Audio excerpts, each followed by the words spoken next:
Good morning, everybody. Welcome back to the podcast. I am your host, Pat Flynn. I have my cup of coffee and I have some philosophy to share with you. So, this idea of coffee and philosophy as something of an ongoing series, I think it might happen. I think it's a cool idea where we find something manageable that we can read and discuss, and we can sip coffee and talk about it. I just think that sounds like a cool idea. And what I would like to read and discuss today, this is something of a response to the request of a gentle listener, is Seneca. We're going to read one of Seneca's letters. Specifically, we're going to read his letter called "Reason and the True Good." We're going to read it. We're going to reflect upon it. We're going to see what insights we can extract from it. And then we'll take whatever questions and comments you have towards the end. If we're going to do this series, I really would just want it to be like the last one we did with just yesterday on Mortimer Adler, and really make it conversational. I want you guys to join in the comments. I know we have a number of people here that like the Stoics because they've had the Stoics requested many times. I'll give you a little bit of background, both of my personal history with Stoicism and also Seneca. I mean, real quick, who's Seneca? He was, I think 4 BC to 65 AD. Obviously, a very prominent Stoic philosopher. A number of his letters, including this one, were written to, who was this one written to? I want to make sure I get my facts right. Yeah, Lucilius.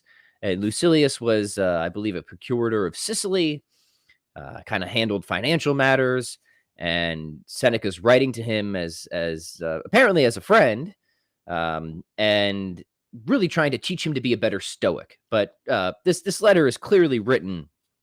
It seems like it's written with a more general or broad audience in mind as well. So that's a little background here. Seneca's influence as a Stoic philosopher, of course, is immense, and he influenced many Christian thinkers as well. In fact, Thomas Aquinas refers to Seneca on numerous occasions. Stoic philosophy in general is a really important philosophy to understand in terms of the history of ideas, because we have, for example, it's heavily rooted in virtue ethics, and we have the seeds of natural law in the Stoic philosophers, and we will actually see both of those in this letter. So this letter, I think, will give you a good idea of really kind of how Stoics think about human nature and the good life and what the good is and all that sort of stuff. So I thought this would be a nice letter to focus on and highlight, to just to explore some different Stoic philosophy. What's really interesting about Stoicism is how it has really seen something of a modern day revival. You have all these books out there now, all these sort of popular level books, these New York Times bestsellers on Stoicism, and you have all these kind of, I guess, Silicon Valley types, like super into Stoicism right now. And why is that? I don't know. I'm not exactly a sociologist, but part of me can't help but think it just has to do with the soul's upward yearning, and people just being so deeply unsatisfied with the sort of inherently materialistic, nihilistic culture that we live in. And on the one hand, there's this sort of great cultural bias these days, secular bias against sort of traditional religion, right? We know that's there. Yet people's souls can't really tolerate a reductionist materialistic worldview. And so when something like Stoicism pops up and it's talking about the true good and the good life and virtue ethics and all this stuff that is all throughout Christianity, by the way, it's just inherently appealing to people. And so it's also not surprising to see that Stoicism acts as a bridge for many people, kind of from secularism to religion. And this is true for me to some extent, as I was kind of working my way out of the naturalistic and secular paradigm. The Stoics were part of the bridge. They were part of that philosophical bridge that I crossed on my way to Christianity and Catholicism. Now, this is kind of a funny thing that I've thought about for a while, because sometimes one person's objection is another man's motivation. And what do I mean by that? Well, sometimes you'll hear an objection to Christianity and Catholic faith of saying, "Oh, all they did, all those Christians did, all that church did was just steal a bunch of stuff from non-Christians, from all the pagans, and they're just a bunch of plagiarists and thieves. I certainly never saw it that way. Um, the way I saw it as I worked my way towards Christianity was that if there is a sort of a true church or a true religion, I guess I never expected that truth would just be like exclusive there, that you would only find truth in the Catholic faith, but like nowhere else, right? At all. That was not my expectation at all. I guess I thought like if there is a true religion, then I would expect that religion to be to assimilate truth and refine truth and extend truth and better articulate truth and maybe be able to give us like a true north. But I would totally expect there to be really many important truths discovered by humans because we are rational beings. Throughout all cultures and times and places, moral truths, spiritual truths, aesthetic truths, scientific truths. And then what I would kind of expect of a true religion, if there is one, is that it would just be working within its culture and its time and assimilating the actual truths, incorporating them, refining them, and then keeping out the falsehoods, keeping out the things that aren't true. So taking in what is good and true and refining it, and then pushing out what is false. And that's actually kind of what I saw the Catholic tradition doing. So I didn't see it as this great project of plagiarism. I just saw it as, I guess, a providential guidance. And I think this is the right attitude to hold, because that means we can and we should, if you are religious, go and read the great thinkers, read the great pagans, because in fact, in many ways, it was the great pagans that brought me to religion, seeing the deep compatibility of many of the pagan thinkers and the philosophers outside of religion, between what they thought and the core commitments of something like Christianity, but then just seeing Christianity refine it and take it even further. So it served as a bridge for me, and it does for many people. And I love the Stoics, especially Seneca and Epictetus. I've got Marcus Aurelius over there too.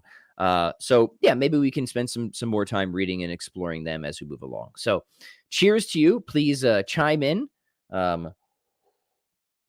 Let me know if you have a favorite Stoic. Let me know if you like the idea of reading and commenting more in Stoicism here. And hey, real quick before we begin, so check out Kirby.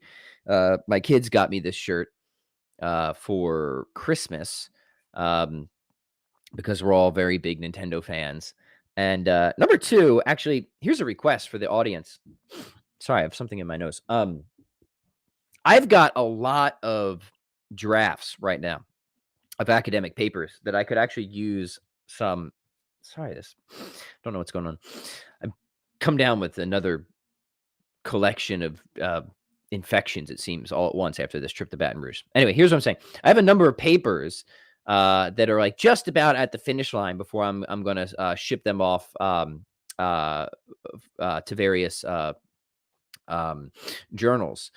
So if anybody is interested in helping me to review and give feedback and criticism on these papers, I am looking for some people to help with this. So if you're interested, they're all in sort of metaphysics and philosophy of religion right now, and some of them are pretty technical. So I kind of want you to have some background in this stuff. But if you're interested in that, leave a comment or an email, and we'll talk. All I would ask is that you try to get me a pretty quick turnaround on some of this stuff, which is kind of asking a lot, because these articles are not exactly short. I think the one of them that I would send to you is, I can find out right now. I think it's about it's 12,000 words, so that'll give you an idea. So if you want a big fat reading project, you want to help Pat Flynn, of course, if it gets accepted, you'll get a good shout out in the acknowledgments. Let me know. Okay. Shout out to Kirby. Yeah. So there's a new Kirby game coming out on the old Nintendo Switch next month that we're very, very excited about, me and the children. So we'll be looking forward to that. Maybe we'll do the philosophy of Kirby or Nintendo at some point. Okay, let's get into Seneca. We're going to read, we're going to comment. Here's the volume I'm using. Just The Stoic Philosophy of Seneca, Essays and Letters, translated and with an introduction by Moses Hadas. This is the version I'm using, and this is the last letter in this collection, called Reason and the True Good, right here. Okay, so let's begin. All right, Seneca writes, "But you are not truant, nor does subtlety deter you. You are too precise a mind to deal cavalierly with weighty subjects. You insist that study must make some contribution to progress and object only when refined subtlety produces no yield.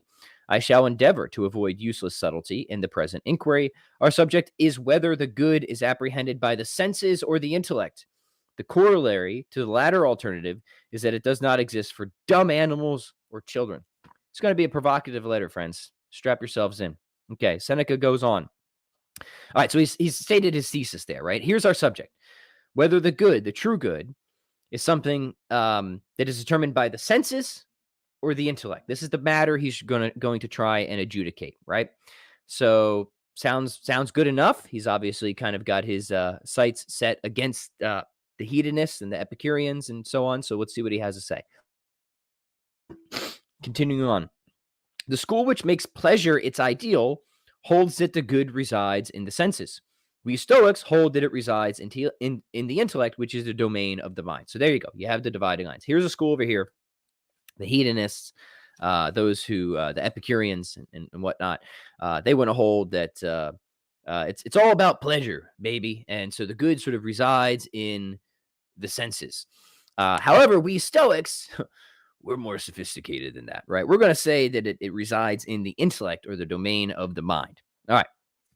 So those are the battle lines. Seneca continues, if senses were the criteria for the good, there is no pleasure which we should reject, and there is no pleasure which does not attract and titillate. And on the other hand, there is no pain we should willfully undergo, for pain always offends the senses. Besides, no blame could justly attach to persons excessively devoted to pleasure or fearful of pain.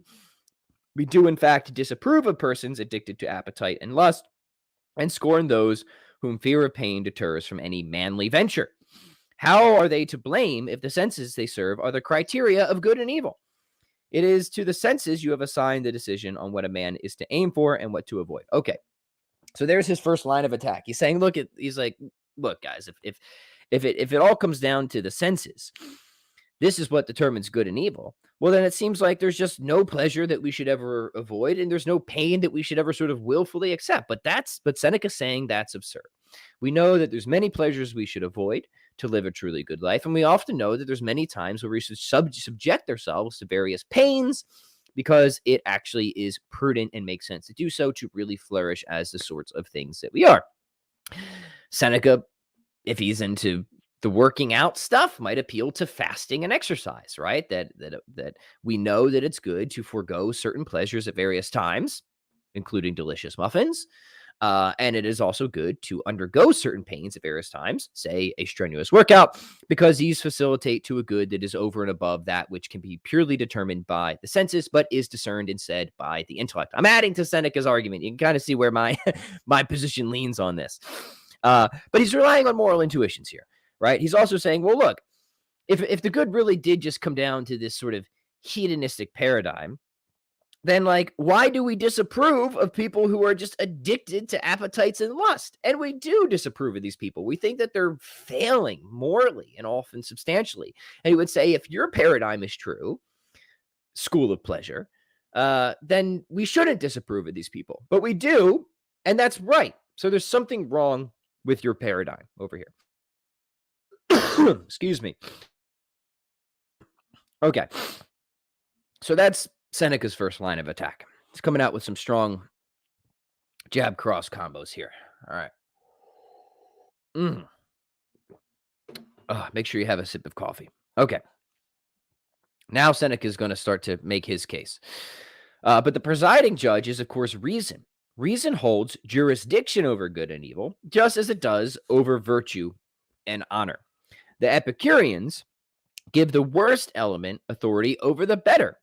The good is assigned and arranged before the senses, which are blunt and dull and less alert in man than in other animals. So he's saying the Epicureans, they've got it completely inverted. and the absurdity of making fine distinctions by touch rather than sight. Our subtlest and keenest faculty for distinguishing good and evil would be eyesight. You see in what an abysmal ignorance of truth a man involves himself, how he treads sublime and divine ideals underfoot when he makes touch the ultimate criterion for good and evil. So Seneca's not pulling any punches. He thinks that this is just the philosophy of a knuckle-dragging Philistine to believe this sort of thing. Judge as every art and science, he says, just as every art and science, he says, should have a tangible element which can be apprehended by sense and receives its origin and growth from sense, so the happy life draws its basis and inception from a tangible element which is subject to sense perception. Surely you too assert that the happy life takes its inception from tangible elements. We assert that happy is in accordance with nature. And what is in accordance with nature is directly obvious, just as wholeness is obvious. Okay, here we go. Big statement. And this shows how the Stoics really do have the seeds of natural law in them. And this is why if you study traditional natural law, you will have to include the Stoics, because they are really very critical in the development of natural law philosophy and natural law ethics. And this line shows that. So let me just read it again, because this is really important. We assert that happy is what is in accordance with nature, and what is in accordance with nature is directly obvious, just as wholeness is obvious. How do I read that? Well, I read that as a traditional natural law philosopher would. What is happy, what is the good life, is obedience to nature. It's living in accord with nature. And by nature, this is really important. We don't mean the type of nature that you think about when you walk into an organic hippie grocery store, like Mother Nature at large. That's not what we mean. That's an equivocation. By nature, we mean essence, that the nature of a particular thing, the essence of a particular thing. So I have the essence of humanity, which includes rational animality. That is my nature, and probably it's your nature too, unless you're an ostrich watching this show. Then you have a different nature. You have ostrich nature. Or if you're a gorilla watching the show, you have gorilla nature. All right. So that's what we mean by nature. There's a particular essence, a whatness of something. We don't just mean Mother Nature at large, or something being natural in the sense that it's not artificial, like eyeglasses. This is one of the kind of stock cartoon objections against natural law. Oh, you're into natural law. Well, then why do you wear eyeglasses? This is the dumbest thing that anybody could possibly say, right? Well, it's of the nature of eyes to see. That's the proper function of eyes, right? They give us the power of sight. So if my eyes are not functioning well, if they're sort of malfunctioning, I don't see well, it's a good thing to restore that power, even if I use artificial devices, right? Because it's restoring proper functioning. And so the good, according to natural law, is a very functional concept in many respects. Maybe not in all respects, but in many respects. So yeah, nothing immoral about using artificial things like eyeglasses from the natural law perspective. In fact, it can often be very good, right? Because for whatever reason, I have a frustration with my eyes. They're failing to function properly, probably because of all the stuff my mother ingested when I was a baby in the womb. We won't get into that. Either way, there's a defect here. And so thankfully, because of modern science and technology, I can put glasses on my face and help to restore some of that proper function. And that is a good thing, right? It helps facilitate the sort of aim, the natural directedness of a being with eyes. Okay? Does that make sense? All right. So then he also has another line in here, and he says, what is in accord with nature is obvious. It's obvious. That's interesting, isn't it? But I think that's right. And here, I think Seneca is just talking about sort of moral intuitions. Well, it's just sort of obvious. We have a sort of just obvious intuition, at least broadly, maybe not in all the nitty gritty details, of sort of what is good for something, giving its nature, right? We just sort of like it's good for squirrels to chase nuts, and whatever to act as squirrels do.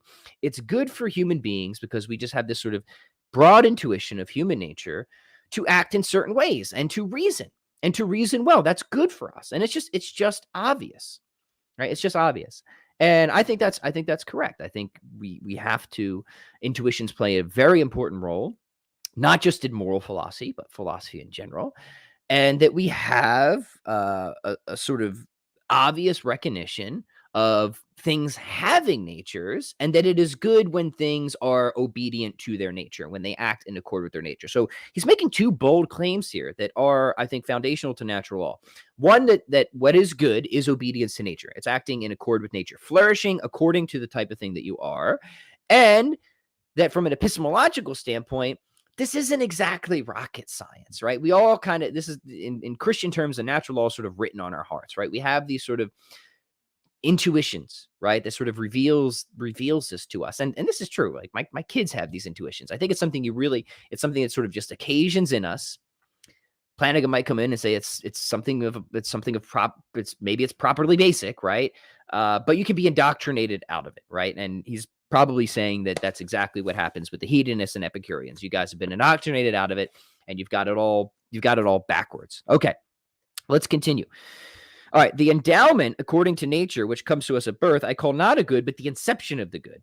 Important distinction for Seneca. You assign the highest good because you define it as pleasure to infancy, so that the baby at birth begins where the man consummates his journey. It's kind of a funny insult, right? So he's saying you, the school of pleasure, you assign the highest good because you define it as pleasure to the infants. To the infants. You put the treetop where the root belongs. If a man should say that a fetus in its mother's womb, weak, unformed, amorphous, already participated in goodness, he would manifestly be wrong. And yet how little difference there is between a newborn babe and the unseen burden in a mother's inwards parts. As far as perception of good and evil is concerned, both are equally mature. An infant is no more capable of the good than is a tree or some dumb animal. That's a very, really provocative statement. And a lot of people coming from the natural law tradition might think that that's wrong. However, he's going to go and he's going to clarify that at a moment. So we think about sort of the good, right, as that towards which things naturally strive or are naturally directed by their nature or their essence, right? Certainly there's always some level of goodness there at the very beginning when anything is just a sort of kind of thing that it is, right? Because there has to be some level of success for us to even deem that something is a particular kind to begin with, right? So always, this is what later leads to what's called the convertibility principle between being and goodness within Big Tent Platonism, right? So even if we think that something's sort of failing in many other respects, there always has to be some sort of minimum level of goodness or success there where it meets some minimum level of expectations to even be considered something of a particular kind, right? So this is why goodness is always fundamentally bedrock in a way that badness isn't. There always has to be some level of goodness or success before we can even talk about badness or privation or anything like that at all.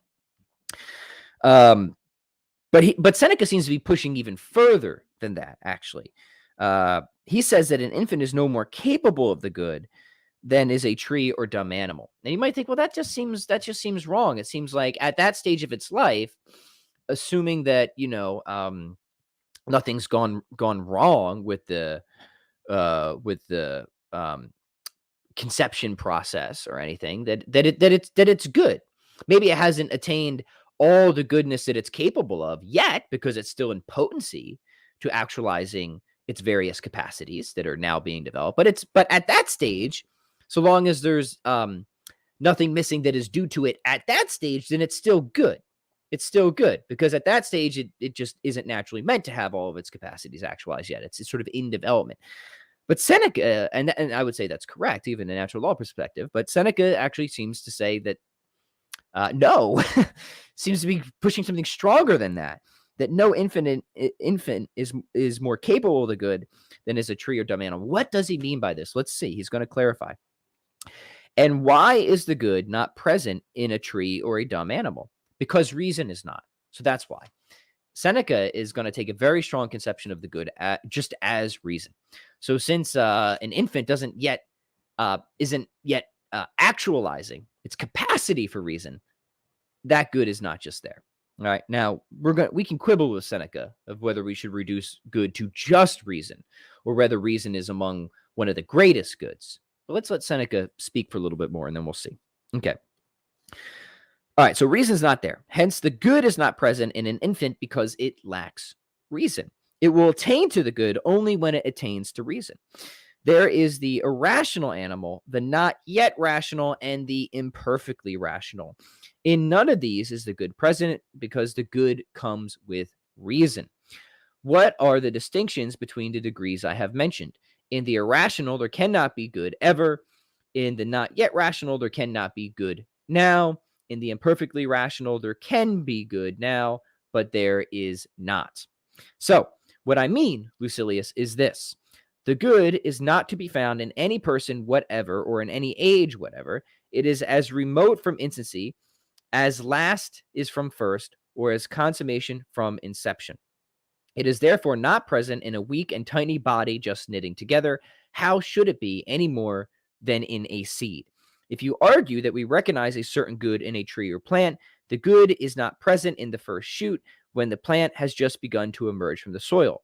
There is a good of wheat, but it is not present in the burgeoning stalk or when the soft spike is thrusting out of its husk, but when something's heat and the requisite processes have ripened the grain. Nature in general does not bring forth her good until the process is complete. And so, in the case of man, there is no good in him until his reason is matured. Provocative statement. And what is this good? I will tell you. It is a free and upstanding mind, which subjects other things to itself and itself to nothing. One more time. What is this good? It is a free and upstanding mind, which subjects other things to itself and itself to nothing. So far is infancy from being capable of this good, that even boyhood cannot hope for it, and young manhood is wrong to hope for it. Old age can be thankful if it attains it after long study and application.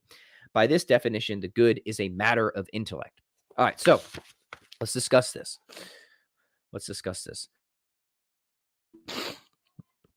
Seneca wants to seem to just say that the good is sort of a particular attainment here, and a very particular attainment, which is the attainment of reason to the point where one has a free and upstanding mind, which suggests other things to itself and itself to nothing. So reason can fully, if you will, rein in the appetites. It subjects everything to itself and is subjected by nothing. There's a sort of great maturity here. And for those of you who followed us in our series on Plato and Aristotle, you'll see very similar themes going along here. And he's saying, like, look, this is clearly something that infants don't have. They couldn't even have in virtue of being infants. Young boys don't really have it. It's something that can only be attained after a long study and after much effort and application. So he's saying the good really is a matter of intellect. Okay. Let's keep reading, and then we'll have some more comments about that, because I think there's much here that we can agree with about what Seneca is saying, but there's just a number of qualifications as well. In fact, let's just do the qualifications now. So later on in the natural law tradition, what comes to be recognized is that goodness and badness are it's really quite a unique thing when we talk about something being good or bad. And to be more precise, we recognize that goodness and badness are attributive rather than predicative adjectives. And what that means is there's just no first order property of goodness that all things have in common. Rather, what we mean by goodness and badness, it will vary depending on the noun that it modifies. So, for example, there are good boxers, there are good cakes, there are good apples, and so on. And we also say that there's bad boxers, there's bad cakes, and there's bad apples, and so on, right? But here's what I want you to notice and pay attention to. You could understand what a good boxer is, right?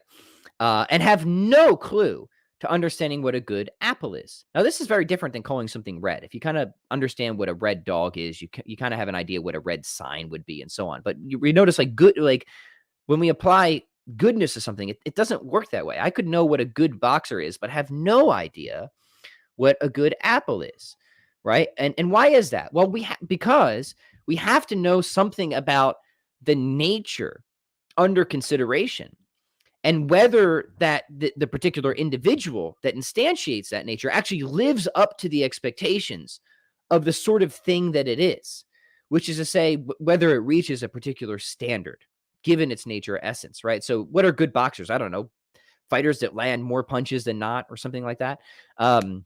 bad boxers miss and take more punches or something like that.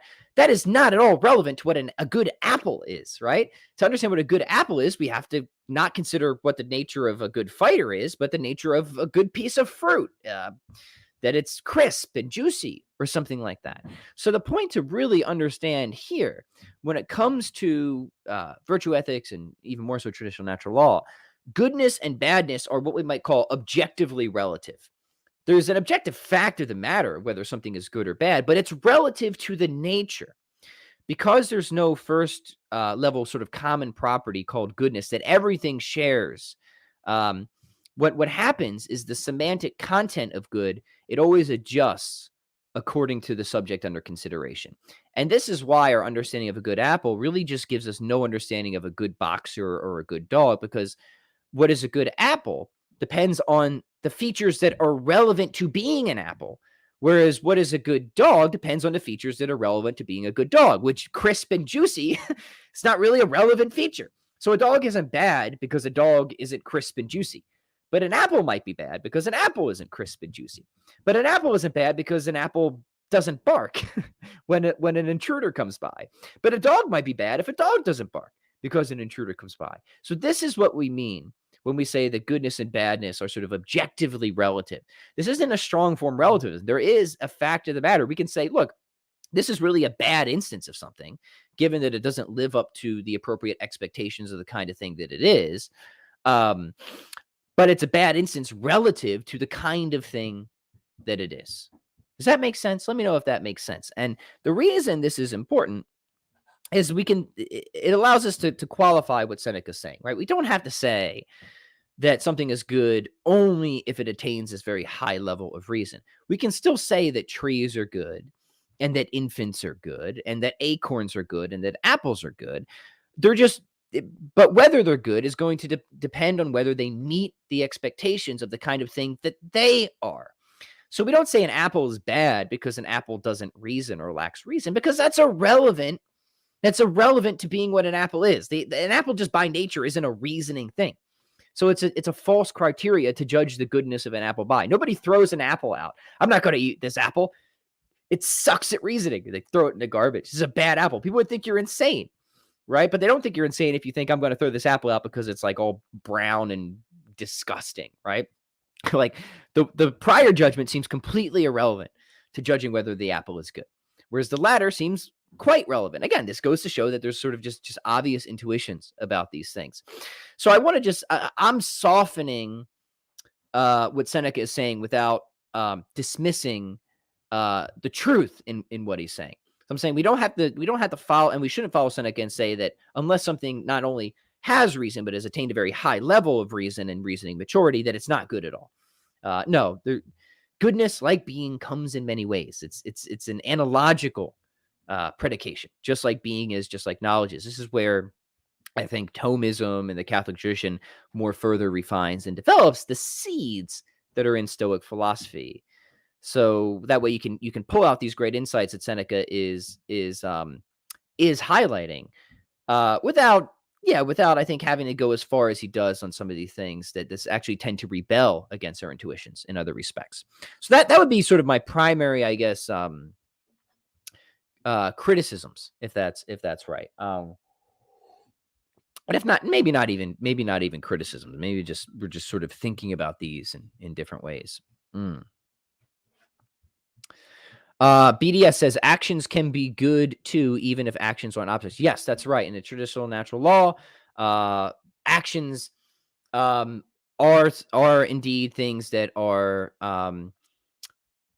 judged to be good or bad, right? Depending on whether they sort of hit their mark or hit their target, right? And there's actually some really interesting, a really good, if you want a book that really, I think, offers an excellent articulation of at least broad overview, but works through some quote unquote tough cases.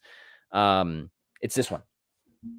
Within the natural laws developed by Aquinas, and you'll get into action theory as well here. The cover's torn off, but this is Aquinas by Eleanor Stump. And so if you like this episode and want to go even deeper and work through certain tough cases of how this applies within the realm of action theory. Stump has some fun ones that she works through in this book. All right, sorry, but we're going to bracket that off because we want to stay focused on Seneca. So let's keep reading here and keep going through. You said, the opposition objects, that there is a certain good of trees and of shrubs, hence there can be good of infants also. True good is present neither in trees nor in dumb animals. Good is applied to them is a borrowed term. Okay, so he's kind of acknowledging what I just said, right? So he's kind of acknowledging, look, people will say that there are certain goods to these non-rational entities. So, right, Seneca? And he just kind of doubles down here. He says, well, look, that's not true good. True good is present in none of them. It's just a borrowed good. If you ask what their true good is, it is their individual conformity to nature. So now he's kind of taking a step back, and he seems to be affirming what I just said, right? That their true good is, as long as they conform to their nature, there's good. But it's not the capital T true good. Capital T true good cannot possibly occur in a dumb animal. Its nature is richer and superior to it. Where there is no place for reason, there is no capital T true good. All right, so he's just kind of doubling down on this, that the true good is just reason. There are four natures for us to consider. There are the plants, the animals, man, and God. The latter two, being rational, possess the same nature. The distinction between them is that one is immortal and the other is mortal, right? So he's saying the latter two, men and God, they have the same nature. Obviously, we would want to qualify that later in tradition, but they have rationality, right? But they're distinct, as in, God is immortal and man is mortal, right? And of these two, the good of the one, namely the good of God, is just perfect by nature. God is it's just automatically and always perfect by nature.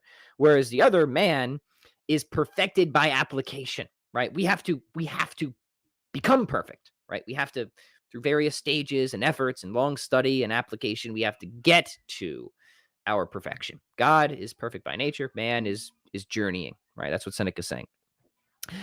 The others, however, the plants and the animals, because reason is missing, are perfect only in their own nature, but not truly perfect. So here he's kind of saying both things, right? They're perfect so long as they conform to their nature, but they're not big T truly perfect, because he's really taking this strong posture that the true good, true perfection is, of course, found in reason.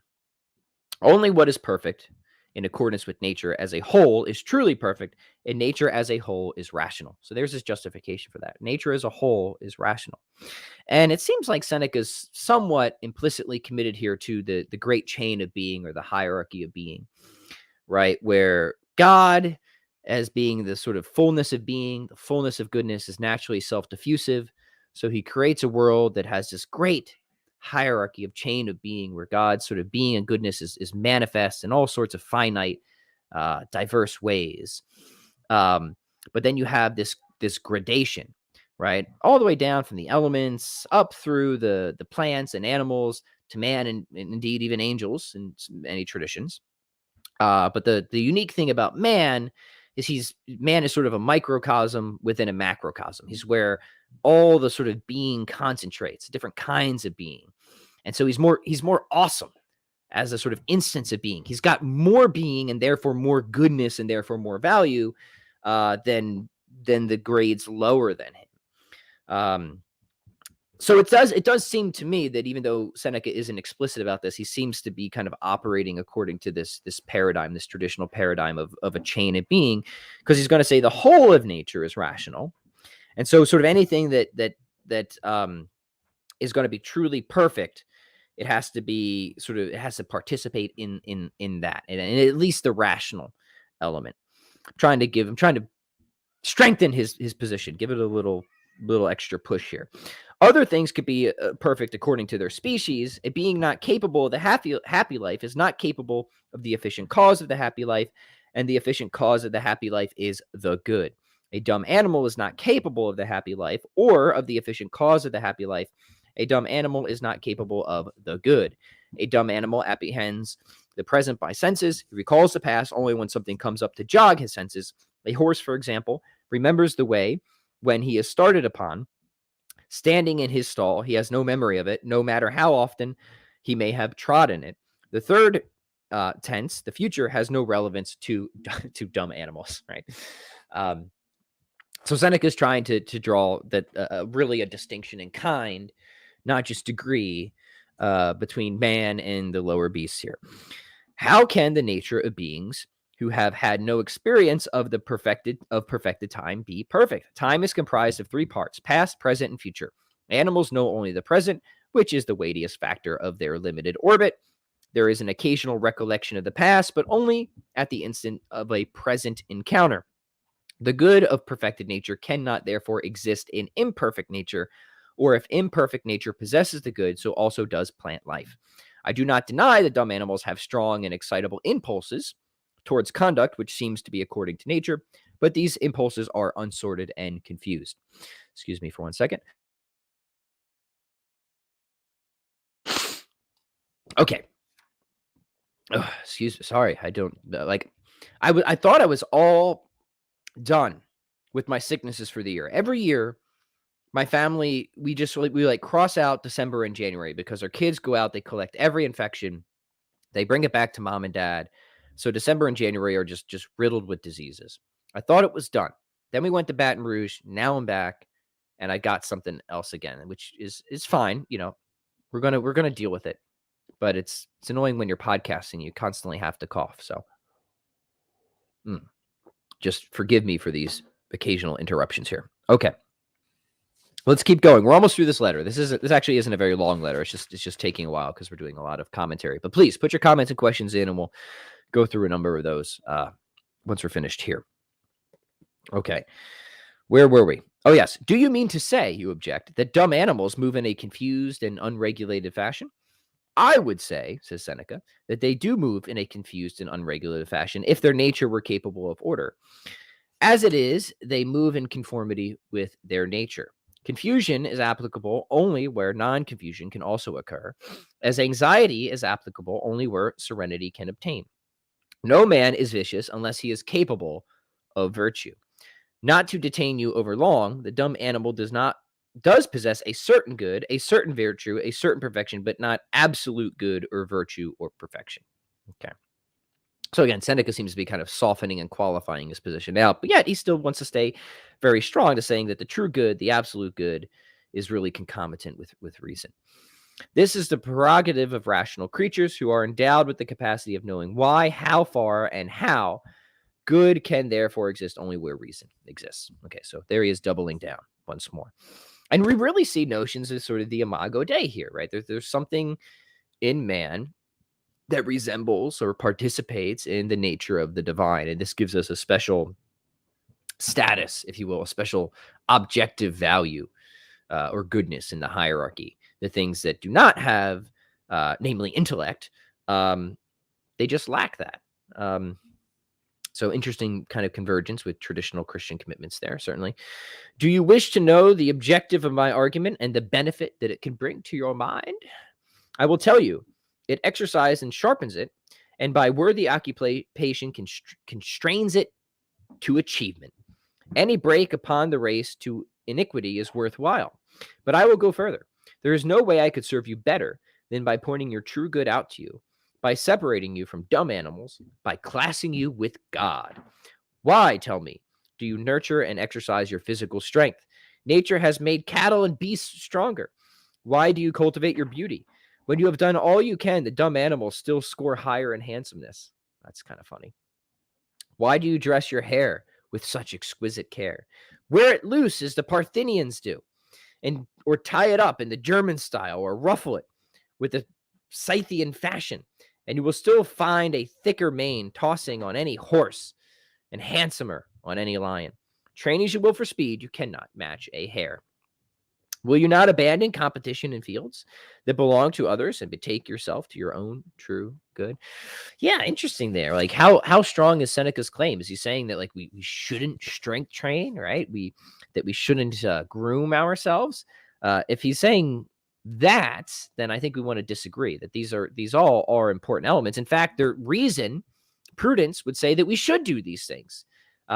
Maybe we shouldn't obsess with them. We should prioritize them over other aspects of the good life, but they play a role in the good life. So I don't think we want to take that stronger stance, but maybe Seneca is just saying something a little bit weaker, saying like, if you think that this is the end all be all, then you're wrong. So yeah, I guess you could maybe interpret that in a variety of ways. But if it's a stronger claim, I want to say that we should give Seneca sort of reasonable pushback there. We don't have to be stronger than a dumb animal for strength training to actually be good for us, right? I think that's pretty obvious, right? Because we're still not we are rational animals, right?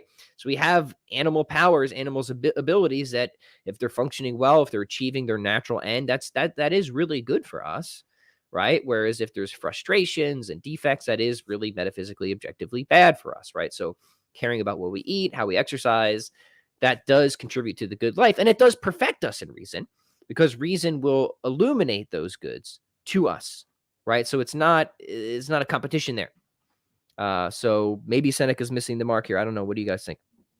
Or am I just interpreting him wrong? And what is this? Here's a final paragraph. A mind flawless and pure, which emulates God and raises itself above ordinary humanity, allowing nothing outside to impinge upon itself. You are a rational creature. What then is your peculiar good? Perfect reason. Will you exploit this to its fullest limits, to its maximum potentiality? Pronounce yourself happy only when all your satisfactions are begotten of reason, and when, having surveyed what men struggle for, pray for, watch over, you find nothing to desire, let alone prefer. I give you a rule of thumb to assess yourself and ascertain your perfection. You will come into possession when you understand that the successful are least successful. Farewell. One thing that I've always loved about Seneca is he is just a great writer. A lot of fun to read, very provocative, very enjoyable. He's just the kind of guy you just want to take this book and just go sit under a tree at a park on a breezy, sunny afternoon and just hang out and chill. So there you have it, friends. Let me know what you think of that. You can see, hopefully, I think that is a pretty good introductory representation of Stoic thought, how they think about human beings, how they think about the good life, how they think about virtue, how reason is sort of the ultimate guide, is the ultimate standard, if you will. So yeah, rock and roll. All right, let's take a few comments, questions here, and then I gotta get back to business. Sorry, the schedule has been off a little bit. Jim is tied up with some busy stuff at just with school. So I'm not going to continue the Aristotle series without him, but I will. I'd be glad to do more stuff like this in the meantime, just so we aren't leaving you guys hanging. BDS says, I've got time and I can at least proofread a paper you're working on, but if it is on Thomistic metaphysics, I might be at a loss. Yeah. So, one paper I'm contributing to a volume is on Lonergan's argument from intelligibility to the existence of God. So that's one of the candidates.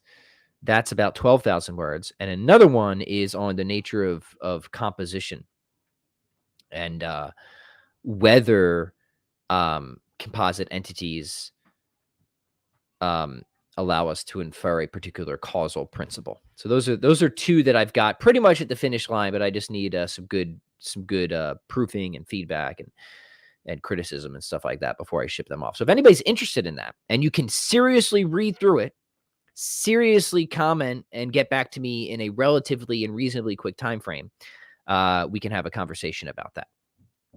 And of course, I would be under your debt. All right, Colin says, so which letters of Seneca should I read? I got a recording of all, but many are redundant. Yeah, I mean, he repeats a lot of similar themes. I would just get this little book here, the Stoic Philosophy of Seneca. It's pretty cheap on Amazon. And let's go to table of contents, and I'll say there's definitely some highlights. I would say read on providence, read on the shortness of life, read on tranquility of mind, read on clemency. So there's 4 right there. Read his letter on friendship, Read God in Man. I think that's a really good one. His letter Suicide, I think, is also really important. And read The Happy Life. So if I were to give you a sort of minimum effective reading guide, it would be those ones, and that's far from all of them. So I would start there, but honestly, you should read it all. And the nice thing about Seneca is he's, like I said, a very accessible and enjoyable read. So I don't think it will be too demanding on your time or mental energy. I'm not sure if I'm pronouncing this right, but Oregon 13 says, if memory serves me right, there are striking similarities between Epicureanism and materialism and liberalism. Yeah, I mean, certainly, as we learned from Adler yesterday, he talks about sort of modern philosophical errors, modern philosophical mistakes, and he acknowledges, like, look, none of these are completely new. You see precursors to these, very similar lines of thought and ancient atomism and Epicureanism and stuff like that. However, they really began to kind of take hold and have a much greater influence and negative influence on society in the modern period after thinkers like Descartes and Hobbes and stuff like that. So yeah, none of like the modern philosophical mistakes are really, in a sense, completely novel. You can always find prior schools of thought that are very similar, like the ones that you've identified, like atomism and materialism and stuff like that, even if they're now sort of articulated with particular differences. So that is right. All right, let's take one or two more here. Brendan says, how can a human mind be subjected to nothing? Yeah, I don't think that that's ever the case in this life. I think what Seneca is I mean, we're and we have to think of what we mean by subjected to. It's a nice term you have there. It'd be a shame if it could be understood in multiple ways, says the analytic philosopher. So when we think about the good life in traditional natural law, when we think about happiness, and we think about happiness as sort of not just the highest good, but the whole of the good. And we think about freedom. I think what we want to talk about is freedom. If we're thinking about being subjected, sort of, I guess, the opposite of that is having attained a certain freedom. Well, going back to somebody like Serveus Pinkhairs, we think of like true freedom as reaching a point where we've moved beyond making the good at first accessible, and then we've now made it sort of effortless. True freedom consists in making the good at first accessible, but then effortless, by really perfecting our powers, perfecting our habits, perfecting our good habits, which are virtues. And virtues really are perfections of powers, right? And I don't think that we want to maintain that true freedom even requires freedom of choice. And part of this is for just independent philosophical reasons. Part of it is for theological reasons. I think you can have voluntariness without freedom of choice, where an action is really originated from the agent or the substance. It's not externally coerced, but it always is necessarily directed towards the ultimate and true good. And a theological example of this would be those who attain the beatific vision, right? They have true freedom. We would even argue the highest freedom. They're not being pulled away by anything else, and they would never choose to be pulled away by anything else, because the will, just by necessity, is always voluntarily sort of in pursuit of the comprehensive good, which ultimately is going to be the vision of God. So once it attains that, it has attained its truest freedom, and the condition of voluntariness is still there, but there's no more like freedom of choice in that regard, because freedom of choice comes in when there's competition among finite goods, composite goods, where there's always some mixture of goodness. It can be seen good in certain ways, but also evil and lacking in other ways. That's where freedom of choice comes in. But if we're met or encounter the true good, the complete good, the comprehensive good, goodness itself, the qualitatively infinite concrete good, which is God, well, it's just in a totally different category. It's not something we would ever turn away from, but it would still satisfy voluntariness, even though sort of freedom of choice or freedom of judgment would no longer really apply in that realm. So what does that have to do with your very good statement here? I guess we would have to ask Seneca, how he thinks about this and what other further distinctions he has in mind. I think just the traditional idea is that reason is reigning in the appetites, right? That we've attained a certain level of prudence where we can just make those snap moral judgments in any given situation, and pursue the true good, not just the apparent good, right? Where we can always efficaciously subdue temptation and stay in a line with what is truly good for us, remain obedient to nature. And that's because reason is sort of the controlling principle of the passions and the bodily appetites to keep us constantly directed. And we're not subject to the passions or the appetites. Rather, they are subject to reason. That's how I'm reading it. And that's certainly a very high degree of moral excellence in this life. Certainly one that I haven't attained, right? But that's what Seneca is saying that we have to, I think, shoot for there. That's how I'm reading it. All right, friends, let's wrap it up here. This has been a fun one. I'm about at the hour. So cheers to you. Another fun coffee and philosophy episode. If you like this, you want to see it going, then you can help me in a number of ways. You can like, you can comment, you can share, you can subscribe, you can review. Always going to ask you to do that. But maybe you can even comment some recommendations for future coffee and philosophy episodes. And what I would ask there is that you pick something that could be manageably read in the course of an hour with commentary. So, not all of like Hobbes' Leviathan or something like that, right? But, some, and preferably something that is in the realm of great ideas. So yeah, I guess something like Seneca's letters are a good fit for that. So maybe you have some ideas. If not, I'll keep fishing around and see what comes up. But this episode was in request to somebody's comment yesterday asking for something from the Stoics. So I hope that this satisfies that gentle listener. I thank you all for tuning in. And I think probably we'll be doing our Freaky Friday Q&A with Dr. Jim tomorrow. Just got to check and see how his schedule's looking. So stay tuned for that. Otherwise, yeah, God bless all of you. Thank you for supporting the show, and we'll catch you in the next episode. Adios.